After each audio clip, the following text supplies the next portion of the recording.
Амаль 4 гады беларусы і беларускі пастаянна жывуць у пагрозе пераследу.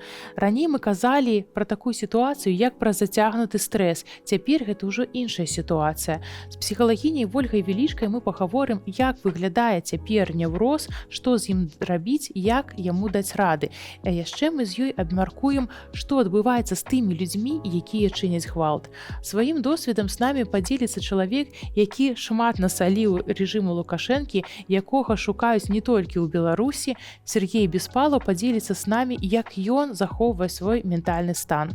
Давайце будзем абмяркоўваць гэтыя сур'ёзныя тэмы, нам з гэтым жыць. Трэба пагаварыць, пачынаем.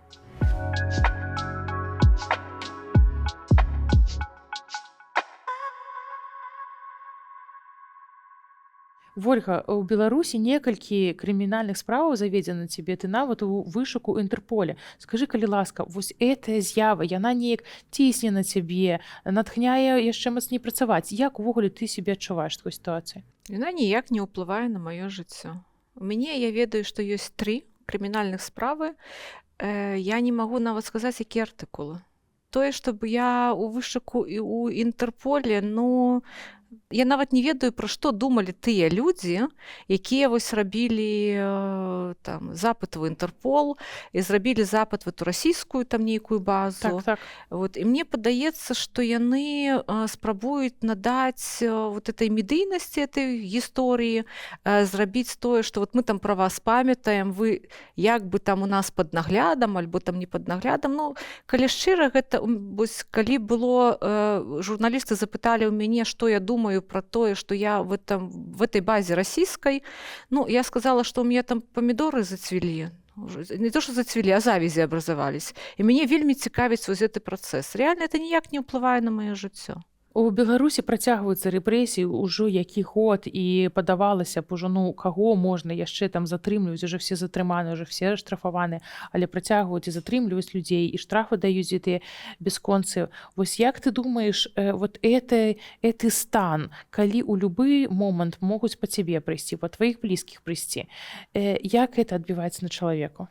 Працуючы на сваім досведзе, прафесійным досведзе, не на ўласным, а на прафесійным, як людзі гавораць пра гэта, што спачатку яны не спалі, яны не елі, яны былі падрыхтаваны, яны сабралі там этот рюкзачок такі, які там, калі затрымаюць, з чым ім трэба пайсці.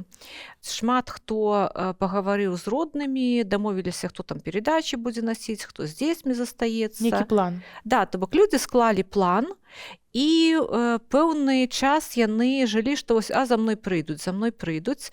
І нават это праяўлялася ў тое, што людзі казалі, што мы там уставалі раніцай, потому что там быў такі перыяд, калі на раніцы прыходзілі. І людзі станавіліся каля вакна і чакалі, што хутка за мной прыйдуць. А потым з часам, калі не прыходзяць, чалавек пачынае прыстасоўвацца да тых умоў, у якіх ён жыве, і пачынае жыць уласным жыццём, але ў гэтым уласным жыцці захоўваецца павышаная сенсорика, і это выглядае, што людзі, напрыклад, ідуць да пад'езду, яны глядзяць, якія машыны стаяць. Там суседзі, не суседзі машыны стаяць. Калі заходзяць у пад'езд і закрываюць там кватэру, абавязкова кватэры пачалі закрывацца. Калі раней людзі казалі, што мы там маглі не зачыняць кватэру, то зараз кватэры абавязкова зачыняюцца, і людзі заўсёды яны слухаюць пад'езд. Это вельмі сумежна з тым, пра што кажуць палітзняволеныя, якія кажуць, мы там навучыліся слухаць турмом. То бок бяспека, яна пачынае фарміравацца праз тое, што людзі пачынаюць вылучаць бяспечныя і небяспечныя моманты праз назіранне, праз счытванне таго, з'явілася нешта новае, ці ўсё выглядае так, як выглядала, напрыклад, учора. Вось это гісторыя з тым, што паднімаецца ліфт. Людзі вельмі напружваюцца, і яны слухаюць вось гэтыя гукі ліфта, там тамбура, адчыняюцца дзверы, не адчыняюцца дзверы. З часам людзі навучаюцца разумець, хто адчыняе дзверы. Это суседзі адчынілі дзверы, альбо это там да суседзі нехта прыйшоў. І праз гэта яны там думаюць, ага, да мяне прыйдуць, там тэлефон у мяне в порядку, не в порядку, то бок вось праз вот гэтыя рэчы яны навучаюцца адчуваць вот эту бяспеку альбо небяспеку. Але ж быць пастаянна ў такім, ну, я не ведаю, як назваць, рэжыме Напружаным стане. падрыхтаванасці, это же вельмі рэсурсна, правда? Я б сказала, што 4-й год мы жывем у зоне турбулентнасці, і тут гаворка ідзе ўжо не пра зацяглы стрэс, тут гаворка ідзе больш пра... Для мяне гэта, як казаў Віктор Франкл, для кожнага часу свой невроз. Ну, что такое невроз? Невроз – это такими простыми словами. Это калі знешнія фактары, знешнія напружанасці, яны настолькі ўплываюць на чалавека, што ён пачынае праз праяўленні фізічныя кампенсаваць вот гэтыя внутреннія нестабільныя станы. Дзякуй, што ты так добра адзначыла, што вот это менавіта невроз, гэты стан. І цяпер мы можам пагаварыць, як дае неврозу рады чалавек, які так даўно кідае выклік гэтай сістэме дзяржаўнай, яшчэ да 20-го году. Чалавек, які стварыў суполку «Мая краіна Беларусь», які быў прэс-секретарём палка Каліноўскага, які цяпер займаецца сувязямі з грамадскасцю ад паспалітага рушання і што вельмі бянтэжыць этой дзяржаўнай усе установы. Сергей Беспалов сегодня з намі. Сергей, добрый день. Сергей, ты столькі зрабіў, каб раззлаваць рэжым, што я не ведала, як цябе прадставіць. У базах розшуку нават апісаная твая татуіроўка на назе. Столькі ўвагі для тваёй асобы, і як ты даеш з гэтым рады? Слухай, ну самае жудаснае было ў Беларусі, бо там сапраўды любая ўвага брасалася. Але я з 2014 года не жыў па прапісцы і здымаў кватэры ў Беларусі без дамовы.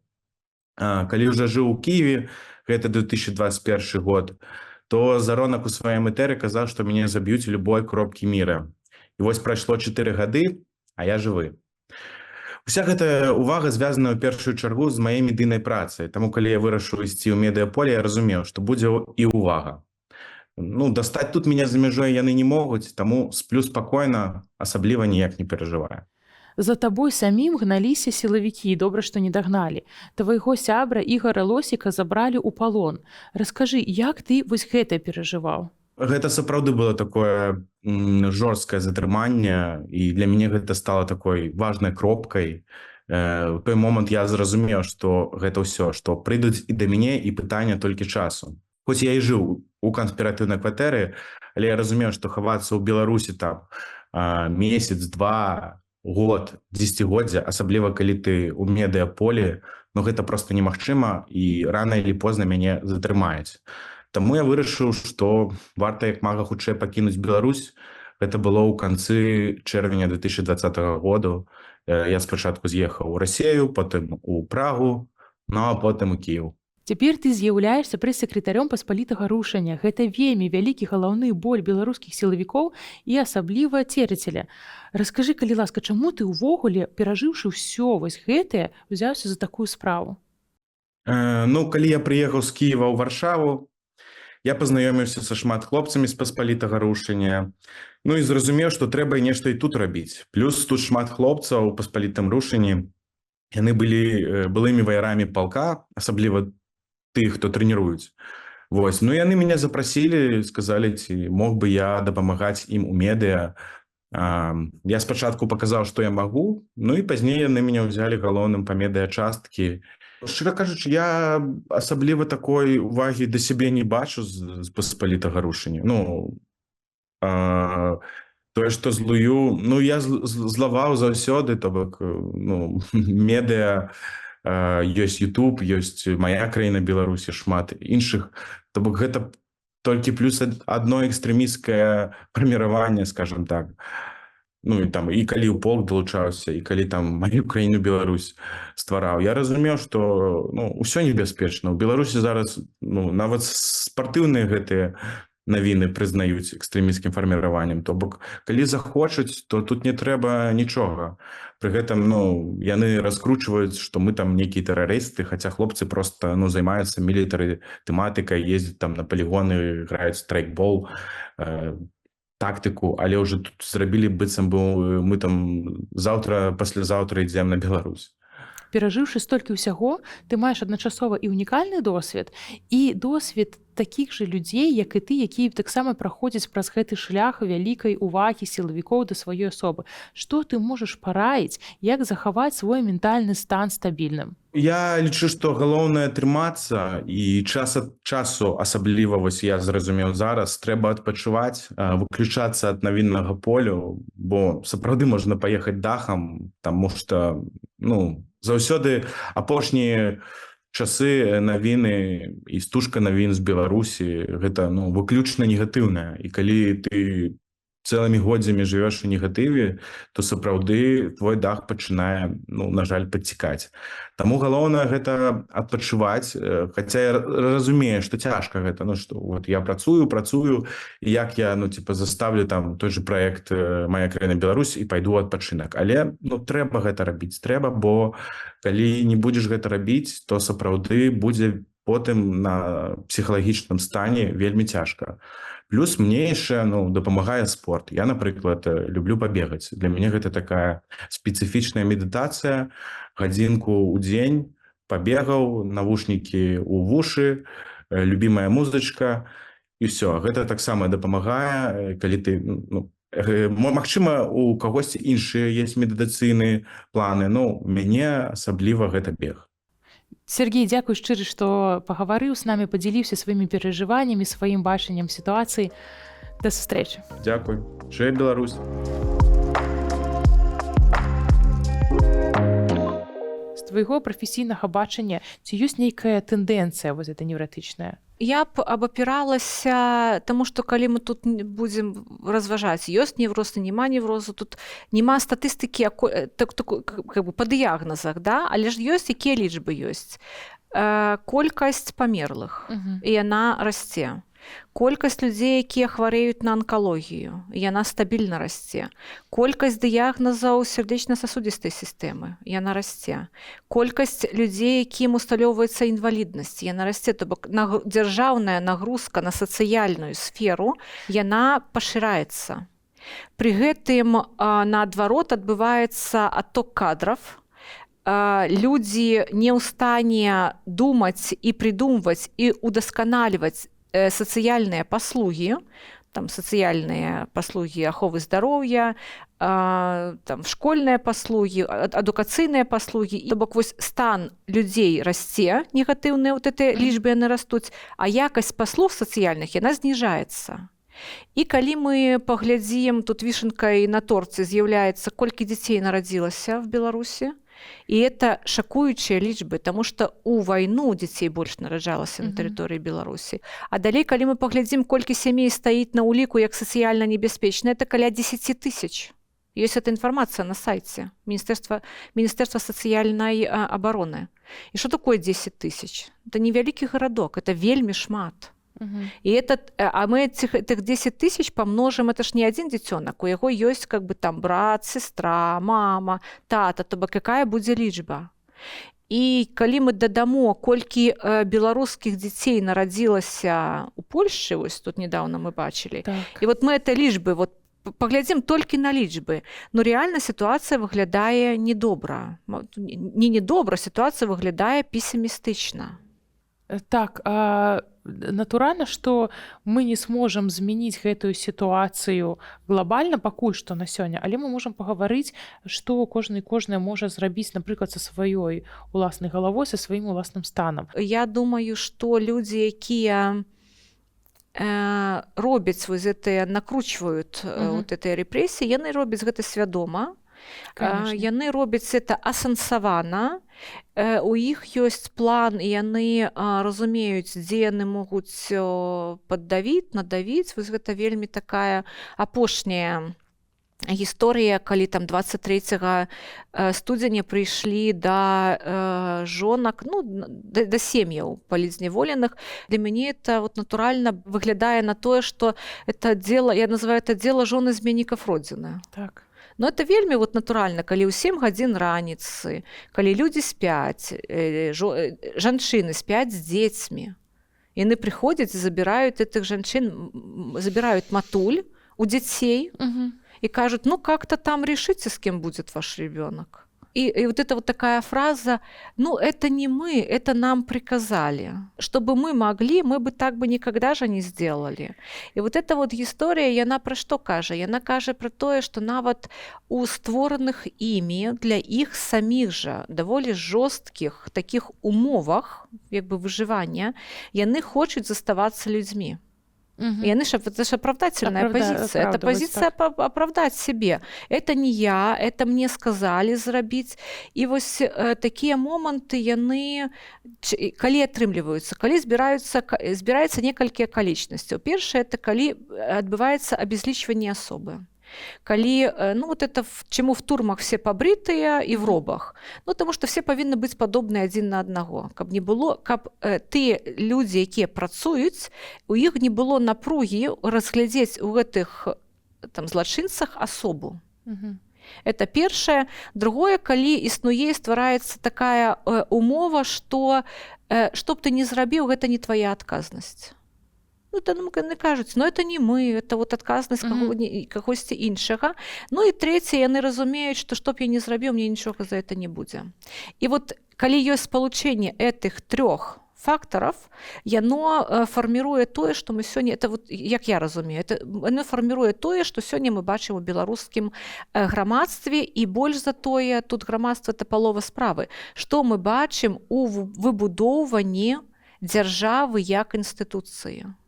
Вось калі это ўплывае не толькі на людзей, але это і ўплывае на тых, хто это робіць, таму што это ж как бы яны в адной сістэме знаходзяцца, то бок это не можа толькі на людзей ўплываць.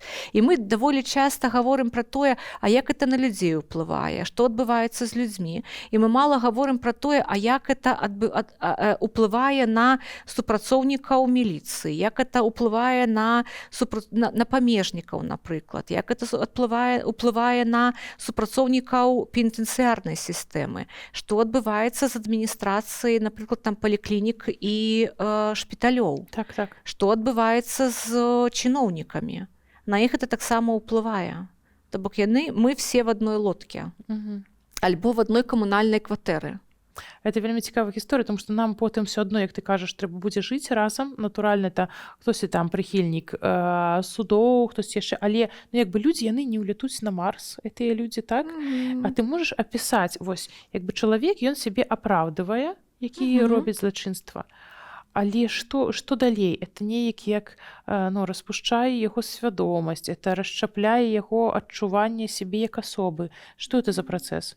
Вельмі важным з'яўляецца тое, у якім асяроддзі гэты чалавек жыў, да. Калі там не было вялікага звышгвалту, не было вялікай агрэсіі, а чалавек знаходзіўся ну, у такім стане больш-менш любові альбо разумення, то натуральна, нармальна гэта ўплывае, з'яўляецца базай для фарміравання асобы. І это адзін падыход. То бок такім людзям вельмі складана пераступіць праз сябе і сказаць, окей, я частка сістэмы, я павінен біць, я павінен гвалціць, я павінен там быць в абойме з усімі з тымі, хто гэта робіць. Таму што калі я как бы не в абойме, я тады ўжо і не з этымі, ну, так. Умоўна, не са смагарамі і не з этымі, ну, вот, не з другім бокам. І это вот першы такі падыход. Другі падыход, калі для чалавека ён рос, для яго было натуральна жыць у сістэме гвалту, ну, так для яго натуральна біць, не мае нічога іншага. Мы самыя, альбо нехта вельмі грамотна нас падзеліў. І вот этот вот падзел, ён не спрыяе таму, каб было вот это разуменне, што нам усё роўна прыйдзецца дамаўляцца. Мы рэальна жывем у адной камунальнай кватэры, умоўна. І нам прыйдзецца дамовіцца, як выкарыстоўваць вот этой агульную там плошчу, як выбудоўваць этот вот парядак. І ну, вот я дайшла, у маім разуменні, другой Беларусі ў мяне няма, і другіх беларусаў у мяне няма. Вот мы такія, якія мы ёсць. І это для мяне было вельмі складана паглядзець на людзей, якія зараз прымяняюць гвалт, нешчырыя з самімі сабой, робяць правакацыі, там, гвалтуюць людзей, насміхаюцца над людзьмі. Мы такія. Это частка нас. Вот мы такія. Чаму мы прыйшлі да гэтага, што адбылося з гэтым, это добрае пытанне, і я думаю, што на яго трэба, это нелёгкае пытанне, на яго трэба шукаць адказ. Але Азарёнак, ён такі ж беларус, як і я. Вот мы нейкі, у нас адна Беларусь, у нас адна прастора. Ну і нават Лукашенко, ён вот беларус.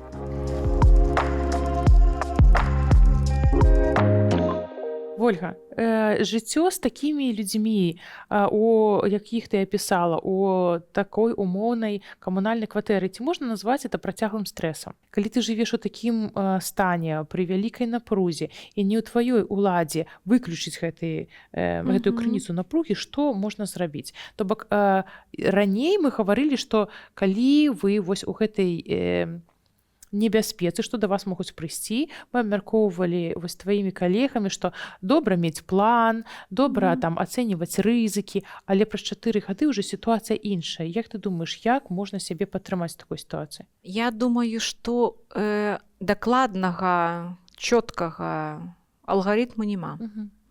Таму што гістарычна ніхто не праходзіў, апошні досвед гістарычны, это падзеі сталінскіх рэпрэсій і падзеі Другой сусветнай вайны. А станы людзей вельмі падобныя. Вось тое, што людзі перажывалі, напрыклад, в лагерях, і тое, што перажываюць людзі зараз ва ўмоўным лагері, што адбываецца з беларусамі ўнутры краіны. Ну і я вось звярнуся да Віктора Франкла, мне падаецца, што вельмі ён сказаў простымі словамі больш-менш універсальны такі рэцэпт, які падыходзіць. Ён сказаў, што разам з ім в Аўшвіцы выжылі тыя, хто навучыўся жыць кароткімі задачамі. То бок памерлі тыя, хто быў вялікім аптымістам, і яны гаварылі пра тое, што хутка это скончыцца, гэта хутка скончыцца, гэта хутка скончыцца. Яшчэ адным прыкладам з'яўляецца, напрыклад, раман Эйн Рэнд, што мы жывыя. Это досвед таго, як в толькі савецкай маладой Расіі людзі думалі, якія вот мелі статус сацыяльны, яны думалі, бальшавікі хутка сыдуць. Бальшавікі хутка сыдуць, гэта хутка скончыцца. І вось, вядома, чым это все вот скончылася. Это 70 год, так. Это не просто 70 год, это ён фізічна разваліўся 70 год. А зараз адбываецца ментальны развал. І ментальны развал будзе адбывацца зусім па іншай непростай схеме, чым фізічная смерць. То бок фізічная смерць это адно, а ментальная смерць это зусім іншая. І паводле ты кнігі, што там можна знайсці для сябе? Вось мне дапамагае досвед, мне вельмі дапамагаюць кніжкі, досвед тых людзей, якія прайшлі праз вельмі жудасныя выпрабаванні ў жыцці. Это вот Віктор Франкл, і это Эйн Рэнд, якая была, яна была руская еврейка, якая пасля падзей, вось акурат там Першай сусветнай вайны, пасля рэвалюцыі, яна выехала в Амерыку, і напісала такі вядомы яе раман, это «Атлант расправил плечи». Другая па прадаваемасці, я думаю, кніжка в Штатах пасля Бібліі. Я вельмі раю беларусам пачытаць яе. І мне падаецца, што там апісана вось тая рэчаіснасць, праз якую праходзілі людзі, якія думалі, это хутка скончыцца. Бальшавікі это ненадолго. Вот і Франкл таксама, это вось ёсць пацверджанне другога чалавека, які праз гэта праходзіў, тое, што першымі здаліся тыя, хто быў вялікім аптымістам і думаў, што это все ненадолго, это скончыцца. Затым здаліся тыя, хто былі вялікімі песімістамі. Тут натуральна зразумела, што калі ты думаеш негатыўна, ты в негатыўных думках моцна гэта настройваецца, і цела яно пачынае адпавядаць твайму стану. І засталіся тыя, хто сказаў сабе, окей, у мяне ёсць мэта тут выжыць. Моя мэта вот такая, і я буду это рабіць дзень за днём, кожны дзень маленькімі крокамі. Мне падаецца, это такі універсальны зараз спосаб не проста пратрымацца, не проста праіснаваць, але пражыць гэты вельмі цяжкі ў нашым жыцці адрэзак часу. Натуральная кніга Франкла «Скажы жыццю так», мне падаецца, это ўвогуле мусіць быць у кожнага чалавека у нашым часе, просто як падручнік. Мяне там вельмі закранула гісторыя пра жарты. Падавалася б, канцэнтрацыйны лагер, які могуць быць жарты. І ён апісвае, якая гаючая якое гаючае ўздзеянне на душу чалавека, на яго псіхіку. Там вельмі спецыфічныя жарты, шчыра, максімальна спецыфічныя. У здравым уме ты не будзеш з гэтага смяяцца. Але для іх, у іх сітуацыі, з іх рэчаіснасцю выклікала ў людзей смех, і это іх ратавала. І думаю, боже, наколькі это здорава, калі ты разумееш, што нават у цяперашнія часы, калі ты знаходзіш чаго пасмяяцца, это цябе, ну, вось як щит такі становіцца перед Трымае, табой. гэта тое, што ты можаш адчуваць вось эту рэальна жыццё. Это не тое, што мне трэба сціснуць зубы і пратрымацца, а гэта тое, што я магу пражываць. І это падаецца вельмі лёгка. Это вельмі складана, таму што можна не строіць планы, альбо можна строіць планы на вялікі там працяглы адлеглы час. А вось быць у моманце тут і зараз это реально вельмі складана, і это ресурсна складана. Таму людзям это падаецца, так сказаць, лёгка, да зрабіць складана. Вось мне маёй такой парадай бы з'яўлялася тое, пражываць гэтае жыццё не праз тое, каб ноч прастаяць. Дацярпець, так? Да, вот дацярпець, не ноч прастаяць, да дзень пратрымацца. Альбо калі там ёсць такая беларуская эта гісторыя, ну трэба пацярпець. Вот тут трэба пацярпець, трэба прыжаць і пацярпець. Я б настройвалася на тое, што нам самім вучыцца не цярпець, а вучыцца жыць. І фарміраваць гэты прыклад у нашых дзяцей, каб яны ішлі у будучыню з новымі сацыяльнымі канструктарамі. З новымі канструктарамі сацыяльнымі. Я б дадала яшчэ трэцюю кніжку Карла Ясперса, мне падаецца, «Калектыўная віна». Там ён апісвае вот пра эту калектыўную віну у нямецкіх людзей пасля Нюрнбергскага працэса, пасля ўсяго гэтага. Там вельмі дакладнае ёсць разуменне таго, што такое калектыўная віна, это вельмі такое навязанае пачуццё. Навязанная кім? Знешнімі так. победителями. Ага. Там не все так просто. Так, дзякуй шчыра і за твае парады і за спіс літаратуры нам на лета. Дзякуй шчыра, што ты пагаварыла пра такую далікатную тэму. Дзякуй вам, паважаныя гледачы і глядачкі, што вы пабылі з намі. Спадзяюся, штосьці карыснае вы для сябе вынеслі. Калі вы хочаце падзяліцца сваімі гісторыямі, альбо штосьці запытаць, альбо вам проста трэба пагаварыць, вы можаце напісаць у нашыя соцсеткі, калі для вас гэта бяспечна. Калі небяспечна, карыстайцеся нашым сайтам. Шчыра запрашаю. Гэта была праграма «Трэба пагаварыць». Пабачымся.